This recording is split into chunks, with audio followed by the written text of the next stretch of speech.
Sempat berulang kali terbakar, tempat pembuangan akhir TPA Jungut Batu di Pulau Lembongan, Kecamatan Nusa Penida, Klungkung akan diubah menjadi tempat pengolahan sampah terpadu TPST.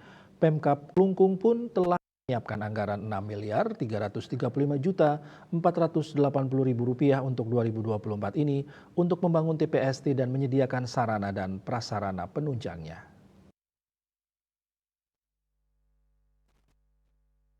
Kepala Dinas Pekerjaan Umum, Penataan Ruang, Perumahan, dan Kawasan Pemukiman PUPR PKP Klungkung Imade Jati Laksana ketika dikonfirmasi mengatakan pembangunan TPST Jungut Batu didanai melalui bantuan keuangan khusus BKK dari Kabupaten Badung.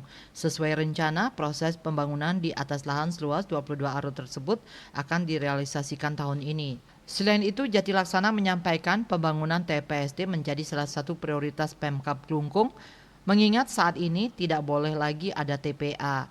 Apabila sudah berganti status, Jati Laksana menegaskan tentu saja ada perbedaan pengelolaan sampah yang masuk.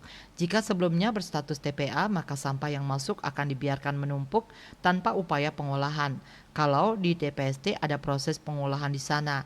Menurut Jati Laksana, sebenarnya anggaran pembangunan TPST sebesar 6,3 miliar rupiah masih belum mencukupi. Idealnya untuk TPST di Jungut Batu membutuhkan anggaran mencapai 9 miliar rupiah. Karena jumlah tersebut tidak hanya dimanfaatkan untuk pembangunan fisik, tetapi juga pengadaan sarana dan prasarana pengolahan sampah. Karena anggaran hanya 6 miliar rupiah lebih, jadi realisasinya dilaksanakan secara bertahap.